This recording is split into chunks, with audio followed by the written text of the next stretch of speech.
All right, so got a great question in the comments of one of my videos yesterday, and I thought I would answer it for you just like I answered the last question yesterday.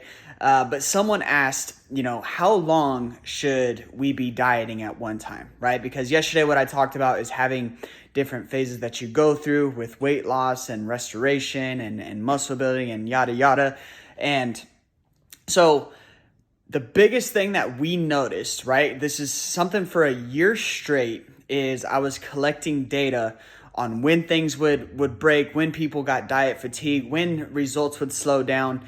And what we found was at that 8 to 12 week mark is when the results start to slow down, right? You start to create some metabolic adaptations. Now, we've done a lot of things to combat that, because the last thing I want is to be, getting closer to 8 to 12 weeks and then really have the results slow down and then I have to stop early or whatever it is. So what we personally do is, with the way that we structure our plans, the amount of food that people eat every single day, the numbers that they hit every single day is different, right? And what that does is it makes it harder for your body to adapt, right? Because I don't know if you guys know this, but your body's only job is to survive. And so it's constantly looking for adaptations, right? It doesn't like to lose weight.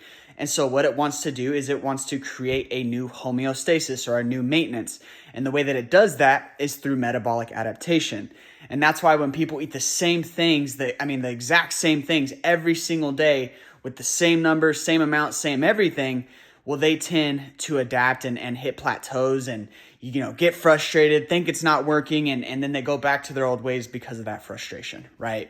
And so we do that, but we also change things every single week just because we want to keep those things going, right? We want to make sure that our numbers are different every single week. You're not having a set number that you're hitting every single day. Long story short, that's what we do to make sure that by the time we get to that 8 to 12 week mark, we're still in a good spot and we're not really slowing down. We're still making really good progress before that time.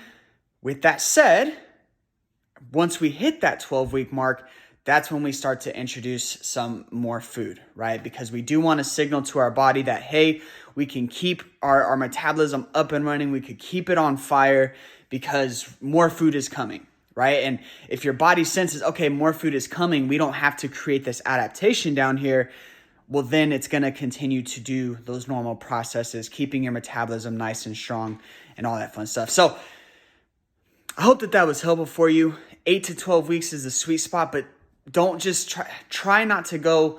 And obviously, if you're working with us, you don't have to worry about it. But if you're not working with us, try not to go hitting the same exact numbers every single day. Try to make them different daily, weekly if you can. That way your body doesn't create that adaptation. You're able to see results longer. You don't hit plateaus. You don't get frustrated. And then you don't go back to your old ways. All right. So if this was helpful, please let me know down below. And I'll talk to you later.